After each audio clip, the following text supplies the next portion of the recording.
The afternoon sun beat down on the roof of the Happy Tails rescue, making the air inside the kennel building feel thick and warm. The usual chorus of barks and whines echoed off the concrete floors and metal cages. Every dog had its own sound. Some were sharp yaps of excitement. Others were long, lonely howls. But in the very last kennel on the right, there was only silence. That's where Bear lived. He was a big dog with a broad chest and fur the color of wet earth. His eyes, a deep, warm brown, watched everything but gave nothing away. He didn't jump up when people walked by. He didn't bark for attention. He simply sat or sometimes lay down with his heavy head on his paws, his gaze fixed on the main door. The volunteers said he was gentle as a lamb, no trouble at all. But that was the problem. He was no trouble, and he was no fun. He was just there. A young couple with bright, hopeful faces stopped in front of his cage. The woman crouched down. "Hello, big guy. Aren't you handsome?" Bear's tail gave a single, slow thump against the floor. Just once, then it was still. The man shifted his weight. "He seems kinda sad, don't you think? We wanted a puppy, something to play with in the park." They moved on, drawn by the lively barking of a smaller dog further down the line. Later, a family arrived. Two small children, their hands sticky from a snack, ran ahead of their parents. They pointed at Bear. "He's huge. Like a bear," one of them shouted. The mother smiled nervously. She read the sign on his kennel. "It says he's good with kids," she said to her husband. But as the little boy reached a hand towards the metal bars, Bear didn't lean forward to sniff. He just looked at the tiny fingers, then back at the boy's face, and let out a quiet sigh that fogged the metal for a second. The father put a hand on his wife's shoulder. "He's a bit intimidating, love. And the kids seem a little scared. Maybe a smaller dog would be better." The children, picking up on their parents' hesitation, quickly followed them away. The days turned into a week, then two. Bear watched it all happen. He saw a sprightly terrier get adopted after 2 days. A fluffy white puppy left in a basket with a ribbon. An older 3-legged beagle found a home with a kind-looking elderly lady. But for Bear, people would pause, read his card, sometimes make a sympathetic clicking sound with their tongue, and then walk on. The volunteers did their best. A young woman named Anya spent her lunch breaks sitting on the floor outside his kennel, reading a book out loud to him. He seemed to like the sound of her voice. He would sometimes lie closer to the bars, but he never tried to lick her hand through them. Another volunteer, an older man, would take him for slow walks in the grassy yard. Bear never pulled on the leash. He walked right beside the man, always turning his head to look back at the shelter building, as if checking to see if something had changed there. "He's waiting for someone," the older volunteer told Anya one day as they refilled water bowls. "You can see it in his eyes. He had an owner before, an old man who passed. The family couldn't keep him. He doesn't understand why his person isn't coming back." Anya looked over at Bear, who was back in his sitting position, a statue of a dog. "It breaks my heart," she said. "He's so good. He just needs the right person to see it." But the right person didn't seem to be coming. Families wanted happy, bouncing energy. Single people wanted smaller companions for apartments. Bear, with his quiet sorrow and his large, solemn presence, didn't fit the picture anyone had in their mind of a new best friend. His kennel card started to look a little faded compared to the newer ones. His name, written in cheerful marker, began to feel permanent. One particularly slow Thursday, the shelter was almost silent. A soft rain tapped on the roof. Bear was lying down, his nose tucked close to his paws. He heard the main door open and close, the sound of footsteps. They were heavier, slower than the quick clicks of most visitors. He didn't bother to lift his head. He had learned that these sounds rarely meant anything for him. The footsteps came closer, stopping not right in front of him, but a few feet away. Bear's ear twitched. He could smell something new, the sharp, clean scent of soap, and underneath it, the deep, oily smell of engine grease and old metal. It was a working man's smell, a familiar smell from a long time ago. Slowly, very slowly, Bear lifted his great head. A man was standing there, looking not at him, but at a clipboard in his hands.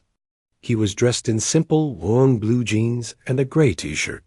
His arms were strong, and his hands looked like they were used to hard work. He wasn't smiling or making baby talk. He just stood, reading. This was different. Bear pushed himself up to a sitting position. The movement was smooth and quiet. The man looked up from the clipboard, and his eyes met Bear's. For a long moment, they just looked at each other. The man didn't speak. Bear didn't wag his tail. It was a silent conversation. The man's eyes were kind, but tired, with lines at the corners that spoke of long hours and quiet thoughts. Anya walked over, her smile warm. "Hi there. Interested in Bear? He's a sweetheart." Very calm. The man nodded slowly, his eyes still on the dog. "He's been here a while," he said, his voice a low rumble. "Too long," Anya sighed. "He's a special boy. Just needs someone who gets him."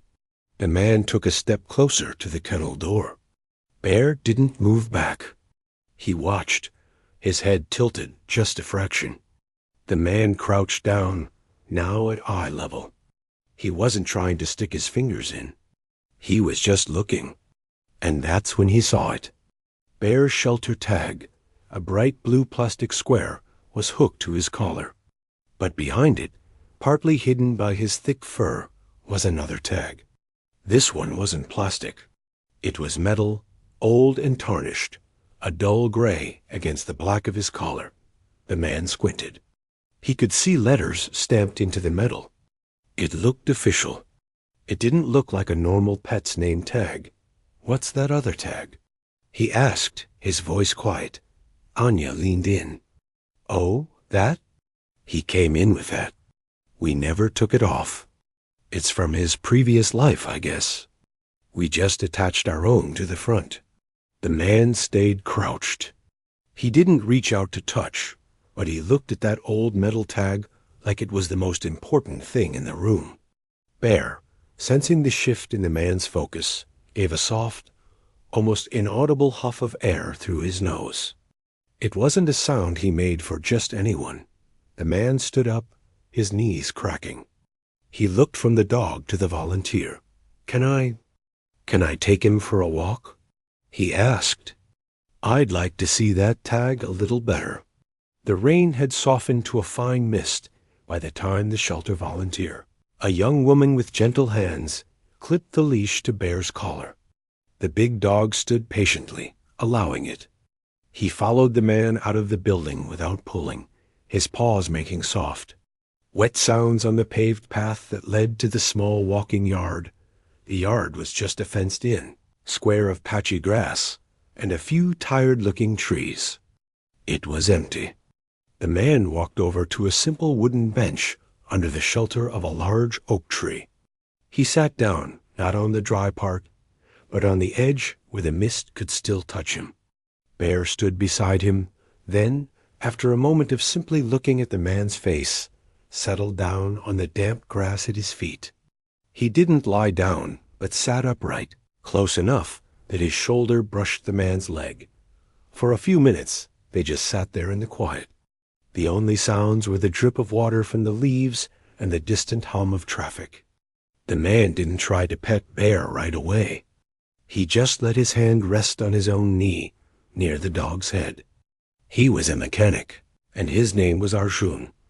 His hands were always faintly lined with grease no soap could fully remove, and his days were filled with the steady, logical language of machines.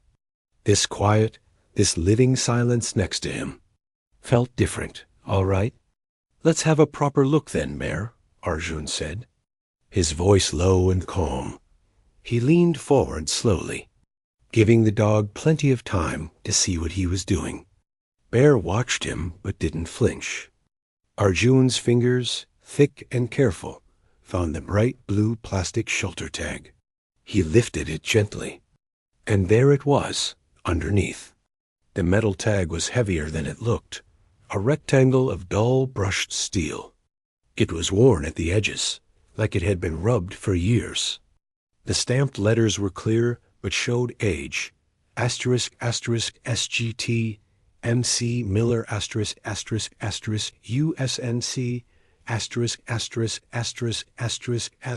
**AB Paz 1 2 3 4 5 6 7 8 9 **. Arjun's breath caught in his throat. He knew what this was. His father, a quiet man who rarely spoke of his youth, had a similar tag in an old wooden box in his attic. It was a military dog tag. This wasn't just a pet's name and phone number. This was a soldier's identity, placed around this dog's neck. He let the shelter tag fall back, his fingers tracing the cool metal of the older one. USMC, United States Marine Corps. This dog had belonged to a Marine, a sergeant. Arjun sat back on the bench, his mind working. The shelter said Bear's owner was an old man who had died. That didn't add up. A young Marine doesn't just become an old man and then die, not with his dog still wearing the original tag from his service days. There was a missing piece, a big one. Bear nudged his nose against Arjun's hand, a solid, warm pressure. It wasn't a bid for play. It felt more like a question. "Asterisk, do you understand?" Asterisk Arjun looked down into the dog's brown eyes.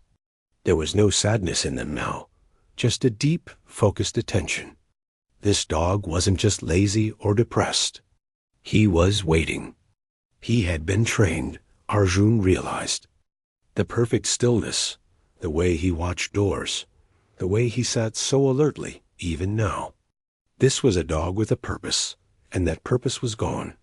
"You're lost, aren't you, boy?" Arjun whispered. "Your person. He's not coming back." At the word person, Bear's ears twitched forward.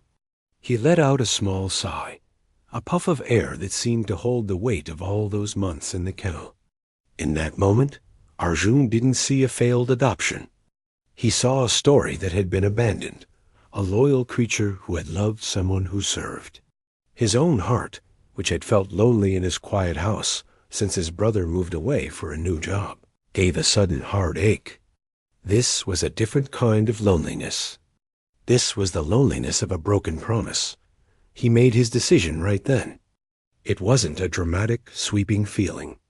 It was a quiet click, like a wrench settling onto the right bolt. This dog didn't need just any home. He needed someone who saw the tag. And Arjun saw it. The paperwork back inside felt endless. Arjun filled out forms, his mechanic's handwriting blocky and clear. The volunteer, Anya, was trying hard not to show how excited she was. She kept glancing at Bear, who sat glued to Arjun's side as if tethered by an invisible line. "He's never done that before," she said, her eyes shining. "He usually just sits by the door when he's out here." Arjun just nodded. He handed over the adoption fee, accepted a folder with Bear's medical records, and a bag of food. "He came with a bed or anything?" Arjun asked. "Just the collar and the tags," Anya said. And him. That was all Arjun needed. He took the new leash they offered, a sturdy blue one, and turned to leave. Bear walked beside him, step for step, through the lobby and out the front door. He didn't look back at the shelter. He kept his eyes on Arjun, and on the path ahead. The drive home was quiet. Bear sat in the passenger seat of Arjun's old pickup truck, looking straight ahead at the road. He didn't pant or pace. He just sat, a solemn statue riding shotgun. Arjun would glance over occasionally, still trying to piece it together. Sergeant M.C. Miller. What happened? Where was he? Arjun's house was a small, tidy bungalow at the end of a quiet street. It was neat, but it was missing something. It was missing life. He opened the front door and let Bear walk in first. The dog stepped slowly over the threshold. He sniffed the air. He walked through the living room, into the small kitchen, his nails clicking on the linoleum. Then he turned, walked back to the front door, and lay down directly in front of it with another one of those heavy sighs. He put his head on his paws, his eyes fixed on the door. His job, it seemed, was still to wait. Arjun's heart sank a little. He'd hoped maybe, coming to a new place, something would change. He got a bowl of water and set it down near the dog. Bear took a polite drink, then resumed his post. That evening, after a quiet dinner, Arjun sat on his couch with his laptop. The rain had started again, tapping against the window. Bear was still at the door. Arjun typed the name from the tag into the search bar. SGT, MC Miller USMC. The page loaded. Halfway down, he saw a link to a news article from a small-town newspaper. The headline was simple: Local Marine Laid to Rest. He clicked it. There was a picture. A young man in a sharp Marine dress uniform, smiling a bright, easy smile. He had his arm around a dog. A younger, leaner dog, but the eyes were the same. It was Bear. The article was dated just over 2 years ago. Arjun read the words slowly, each one settling like a stone in his stomach. Sergeant Michael Mike Charles Miller. Killed in action during a deployment overseas. Survived by his parents and a younger sister. The article said he was a dedicated soldier, beloved by his unit. It mentioned he was a skilled mechanic for armored vehicles. It said nothing at all about a dog. Arjun closed his laptop. The quiet of the house was deafening. He looked at the large, lonely shape lying by the door, guarding it for a man who would never come home. The mystery of the old owner was solved. He wasn't an old man. He was a young hero, gone too soon. And Bear wasn't just a pet who missed his owner. He was a living, breathing memory, a last piece of a soldier left behind, waiting at the door for a reunion that could never happen. Arjun knew then that adopting him was just the first step. The real work was just beginning. The knowledge sat heavy in Arjun's chest that whole night. He'd lie in bed, hear the soft shuffle of Bear moving downstairs, and picture that young man in the photograph. The smiling Marine. Mike. He wondered how the dog had gotten from a battlefield overseas to a shelter here. The article didn't say. That missing piece of the story gnawed at him. The next morning, Arjun found Bear exactly where he'd left him. A dark shape on the floor by the front door. The water bowl had been drunk from, but the food was untouched. Bear looked up as Arjun approached, his tail giving that same single quiet thump on the floorboard. It wasn't a happy greeting. It was more like a report. Asterisk, nothing to report. He's still not here. Asterisk. Come on, buddy, Arjun said softly. Let's get some air. He clipped on the leash and led Bear out into the small backyard. The grass was wet with dew.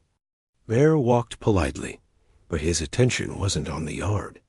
His head was on a swivel, his eyes scanning the fence line, the gate, the windows of the house. He wasn't exploring. He was assessing. He stopped in one corner, near a rusted old gardening shed, and sat down. He didn't look at Arjun. He just stared at the back fence, his body perfectly still, ears pricked forward. It was a posture of intense focus. A thought struck Arjun. This wasn't just sadness. This was training. The dog wasn't waiting passively. He was on duty. He'd chosen a spot where he could see the whole yard and the house. He was guarding. Arjun went back inside, his mind racing. He needed to understand.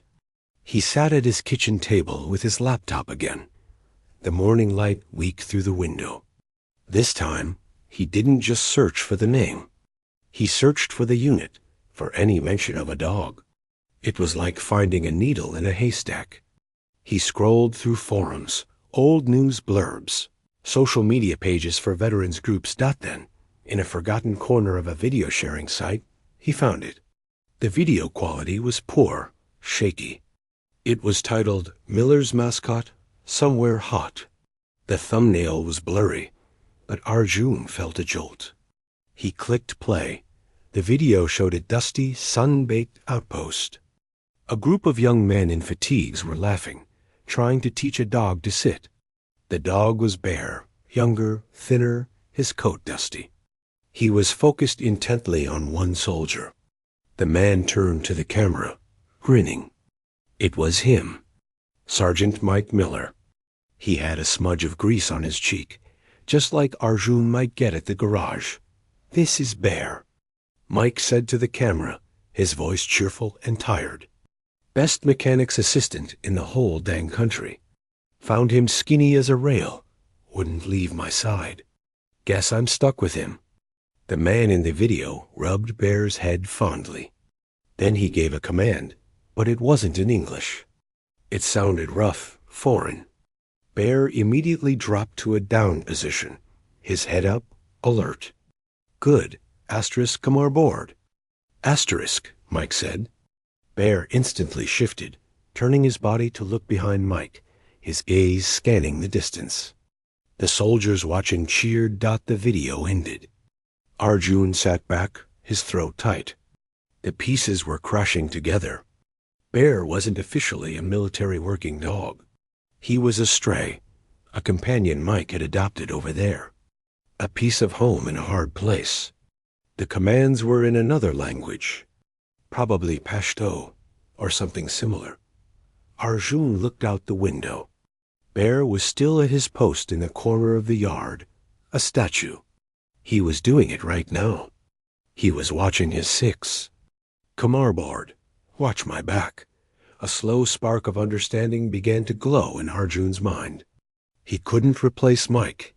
That would never work. But maybe, just maybe, he could learn to speak Mike's language. He could become not a new owner, but a new partner. That afternoon, Arjun tried something. He didn't go to Bear with a treat or a baby voice. He walked into the backyard with purpose. Bear watched him approach, his expression unreadable. Arjun stopped a few feet away. He thought of the video, of Mike's confident tone. He took a breath. "Come aboard," Arjun said, his voice firm but not loud. The effect was instantaneous. Bear's entire body language changed. The passive, sorrowful waiting vanished. His head snapped up, his ears shot forward. He stood up in one smooth, powerful motion. He didn't look at Arjun's face. He moved to Arjun's side and turned his head, his eyes sharply scanning the yard, the fence, the trees beyond. He was working. He had a job. Arjun's eyes stung. He fought back the sudden rush of emotion. It worked. For the first time, he wasn't looking at a ghost of a dog. He was looking at the dog that Sergeant Mike Miller had known. Capable, alert, trusted. He stood there for a full minute, letting Bear work. Then, softly, he said, "Okay, at ease." Bear didn't move. The command wasn't right. Arjun thought, then tried what felt natural. "Good boy, Bear. All good." Bear relaxed his posture slightly, but he stayed close, looking up at Arjun now. There was a new light in his eyes. It wasn't love, not yet. It was recognition. It was the look of a soldier who has just heard a familiar code from a new officer. From that moment, everything shifted. Arjun spent the evening researching, finding lists of basic commands in the language he'd heard. He practiced the sounds awkwardly. He didn't use them all the time, just once in a while, when it felt right. The next big test came at dinner. Arjun put Bear's food bowl down. Bear looked at it, then at the front door, as if waiting for permission from someone else. Arjun remembered the video. Mike had given a command before letting him eat. Arjun pointed to the bowl and tried the word he'd found for eat. Korak. Bear looked from the bowl to Arjun. He hesitated for a long moment. Then, slowly, he stepped forward and began to eat. It was the first full meal he'd finished in Arjun's house. That night, for the first time, Bear didn't sleep pressed against the front door. After Arjun turned off the lights and went to bed, he heard the familiar click of nails on the floorboards. They came down the hall, pausing outside his bedroom door. Then a heavy sigh, and the sound of a large body settling onto the carpet just outside. He wasn't guarding the exit anymore. He was guarding Arjun. Tears finally spilled down Arjun's cheeks in the dark. He wasn't being replaced. A bridge was being built. Bear was starting to understand that while his first partner was gone, the mission wasn't. The need for loyalty, for purpose, for a human to watch over. That was still alive. And Arjun, with his grease-stained hands and his quiet house, needed that just as much. He was no longer just a mechanic who adopted a sad dog. He was a man learning a forgotten language, to care for a living piece of history. And Bear was no longer just waiting. He was beginning, slowly, to work again. The quiet rhythm of their new understanding changed the house. The air felt lighter, less like a waiting room, and more like a home. Bear still had his moments. He would sometimes stop in the middle of the living room, his nose twitching as if catching a scent long gone, and a soft whine would escape him. But now, instead of retreating to the door, he would often come and find Arjun, resting his heavy head on the man's knee as if for confirmation. "You're still here." Arjun kept learning. He found an online community for veterans who had served with working dogs. He posted a simple, careful question, not giving too much away. Asterisk a friend adopted a dog that belonged to a Marine. The dog responds to commands in what sounds like Pashto. Any advice on how to connect with him? Asterisk, the responses were respectful and incredibly helpful. A man who said he'd been a handler sent Arjun a list of phonetic commands. Beshin for sit. Baya Enja for come here. So Bukare for good morning. He also sent a piece of advice that stuck with Arjun. Don't just say the words. Mean the job. The dog doesn't want a pet owner. He wants a leader. A mission. So Arjun gave him one. He started taking Bear to his small auto repair shop at the edge of town. At first, Bear just lay in a patch of sunlight by the big rolling door, watching Arjun work under a car.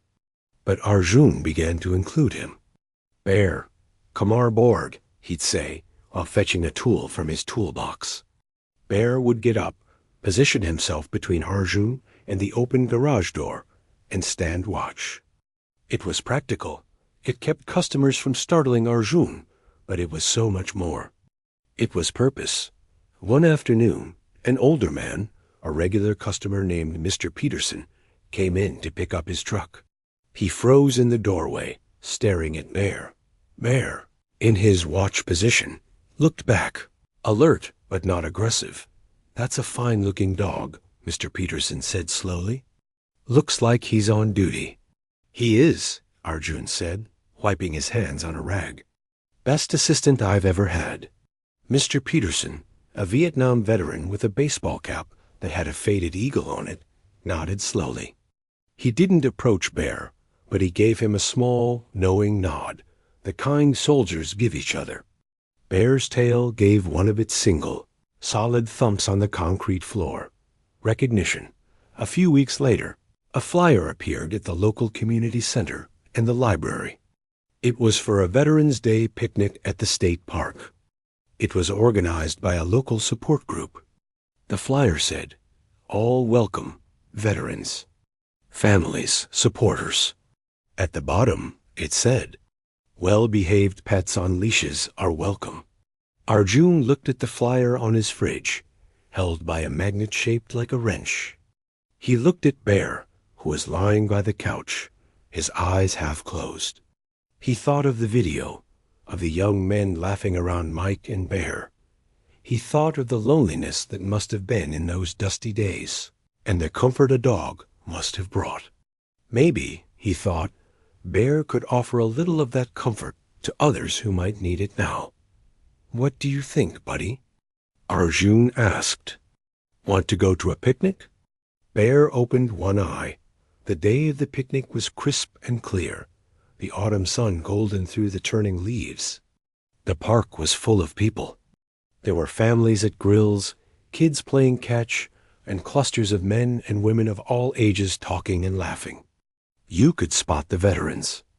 It was in the way some stood, in the older caps and jackets, in the easy, sometimes quiet, camaraderie. Arjun felt a wave of nervousness. Bear walked calmly beside him on his leash, taking in the sights and sounds. He wasn't bothered by the crowds, but his body was tense, his senses taking in everything. They got a few smiles and nods.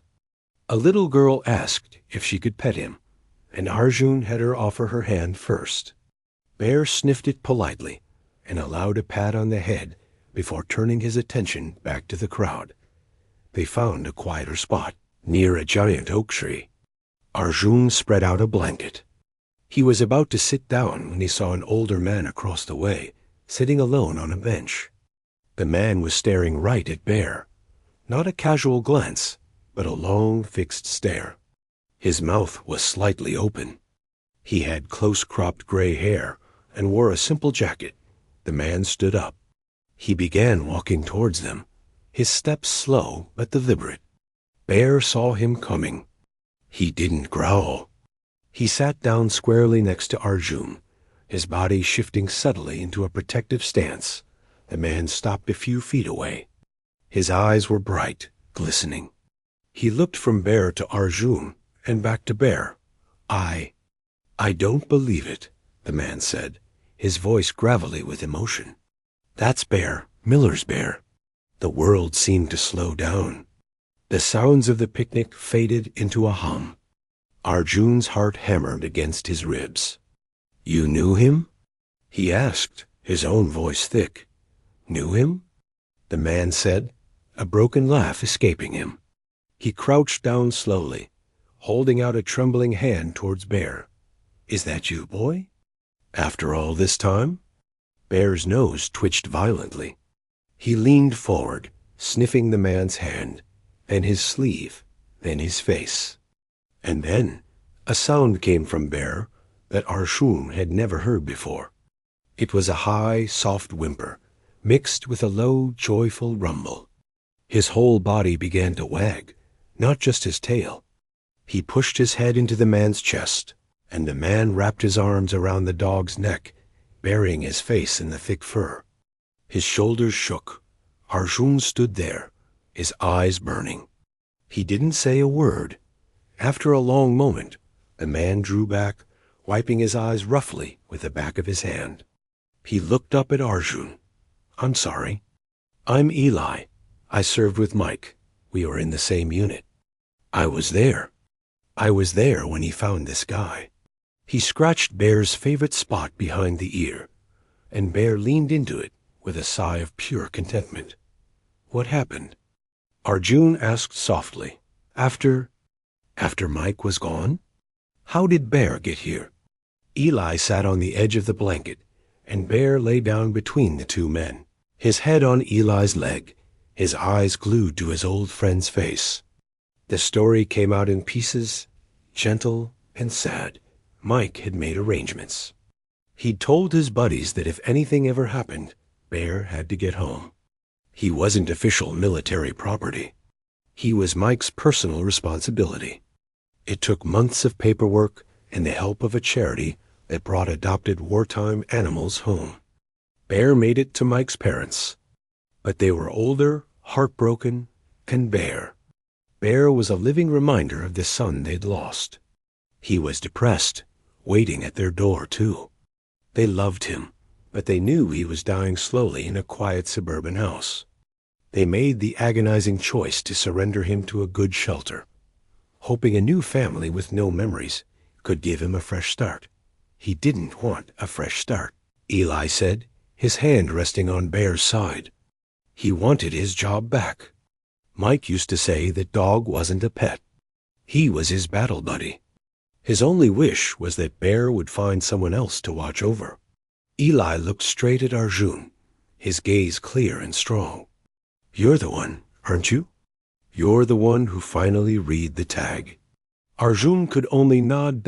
Eli nodded back, a deep understanding passing between them. "He looks good. He looks like himself again." He leaned down close to Bear's ear, his voice dropping to a whisper only the dog could hear. "You found a good one, buddy. He's got your 6 now. You watch over him, you hear?" Bear lifted his head and licked Eli's cheek once, a slow, deliberate gesture. It was a goodbye and a promise. As Eli stood to leave, he shook Arjun's hand, a firm, solid grip. "Thank you," he said, the words carrying the weight of a whole brotherhood. "You didn't just save a dog. You honored a soldier's last wish." He walked away, disappearing into the crowd. Bear watched him go, his tail giving 2 soft wags. Then he turned, looked up at Arjun, and nudged his hand with his wet nose. His eyes were clear, present. The past had been acknowledged. The visit was over. The ghost that had been lying by the door was finally at peace. The mission, as Mike had wished, had been transferred. Bear had a new person to guard, a new purpose to fulfill. And for the first time since he'd left the shelter, Arjun felt like he wasn't just providing a home. He was part of a story much bigger than himself, and he had been found worthy. Winter came, wrapping the town in a quiet, cold blanket. Inside Arjun's small house, a warm change had settled for good. The spot by the front door was just a spot now. Bear's new post was a worn round bed in the corner of the living room, positioned so he could see both the front door and the hallway to the bedrooms. It was a strategic choice, and Arjun knew it. The dog was no longer waiting. He was stationed. The meeting at the picnic had closed the door for Bear. The ghost of his old life had been seen, touched, and properly said goodbye to. Now his energy was for the present. He followed Arjun from room to room, not with neediness, but with a quiet sense of duty. When Arjun worked in the garage, Bear lay in the doorway, facing out. Kamar bored. When they watched TV in the evening, Bear would rest his chin on Arjun's foot, a light touch to know if he moved. He was, in every sense, on duty. One Saturday morning, Arjun was cleaning out his truck. He pulled an old folded blanket from behind the seat. It was dusty and smelled of motor oil. Without thinking, he tossed it into a cardboard box with other junk meant for the dump. He went inside for a glass of water. When he came back out, Bear was standing by the open truck door. He wasn't looking at Arjun. He was nosing intently at the cardboard box. He carefully pulled the old, greasy blanket out with his teeth. He carried it, dragging a corner on the ground, to his bed in the living room. He circled 3 times, a deep, instinctual move, and lay down, settling his head squarely on the dirty fabric. He let out a long, satisfied sigh that seemed to come from the very bottom of his soul. Arjun stood in the doorway, watching. He understood. The blanket smelled like work. It smelled like the garage, like the truck, like Arjun. To Bear, it didn't smell like dirt. It smelled like his mission. It smelled like home. Arjun left the blanket right where it was.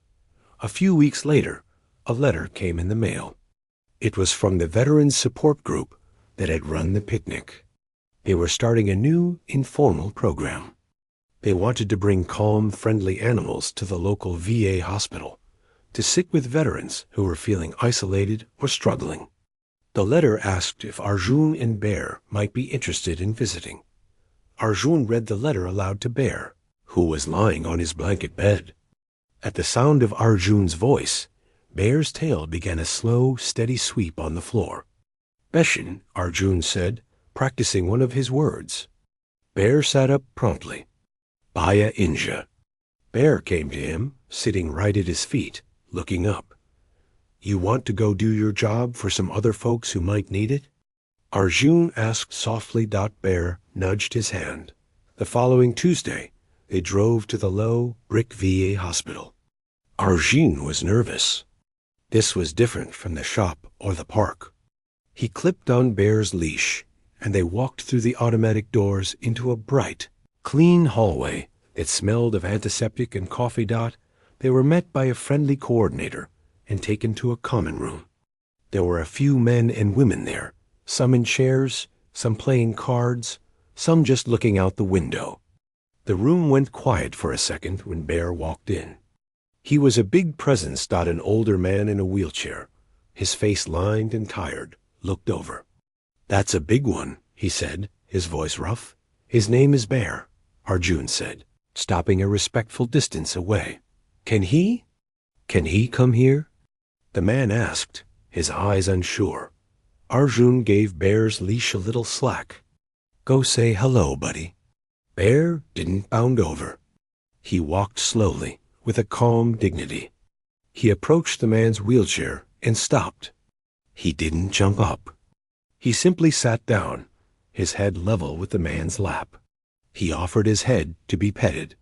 The man's gnarled hand, shaking slightly, reached out and touched Bear's broad forehead. He stroked the fur between his eyes. Bear leaned into the touch just a little and closed his eyes. "Good dog," the man whispered, his voice cracking. "Good, steady dog." He began to talk not to Arjun, but to Bear. He talked about a dog he'd had as a boy, a farm dog who would follow him everywhere.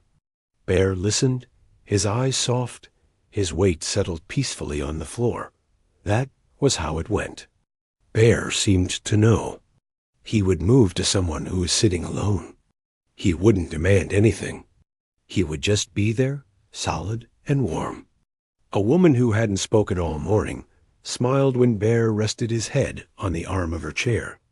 A young man with a distant look in his eyes slowly knelt on the floor and wrapped his arms around Bear's neck, holding on for a long minute. Bear stood perfectly still, accepting the hug, his tail giving a gentle wag. Arjun watched, his throat tight. He saw it now, clearer than ever. Bear's job wasn't just to guard. It was to comfort. Mike had taught him that in a dusty, faraway place. The dog had been a source of peace for a unit of soldiers. That was his real training. And now that peace was a gift he could give again. On the drive home, Bear lay in the passenger seat, tired but content. The winter sun was setting, painting the sky in stripes of orange and purple. Arjun reached over and put his hand on Bear's side, feeling the steady rise and fall of his breath. He thought about the long line of events that had brought them together. The family who gave up on a sad dog. Every person who walked past his kennel. The tarnished tag most never saw.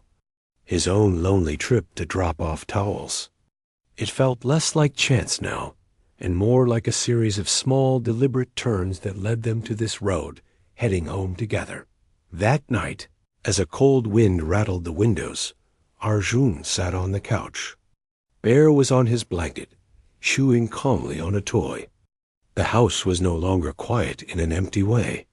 It was quiet in a full way, the quiet of companionship, of a shared purpose. Arjun looked at the dog, really looked at him. He wasn't the ghost from the shelter. He wasn't just a memory of a hero. He was Bear, a good dog who had loved a soldier, and now had found a new way to live out that love. He had given Arjun a purpose, to remember, to honor, and to care for this living piece of loyalty. Bear finished with his toy, got up, and walked over. He put his head on Arjun's knee, his deep brown eyes looking up. Arjun scratched behind his ears, right at the spot where the collar lay, the plastic tag covering the old tarnished metal one. "We did good today, Sergeant," Arjun whispered, using the title not for the dog, but for the man whose legacy he carried. It was a thank you sent into the ether. Bear's tail thumped softly against the couch. He licked Arjun's hand once, a quick, rough touch. Then he turned, went back to his blanket, and circled down into a comfortable heap with a grunt of satisfaction. The story wasn't about a rescue anymore. It was about a partnership, forged from loss and built on a simple, unspoken promise. Bear would watch over Arjun, and Arjun would make sure Bear's life and the memory of the soldier who loved him mattered. In the warm, quiet house, against the cold of the night, that was more than enough. It was everything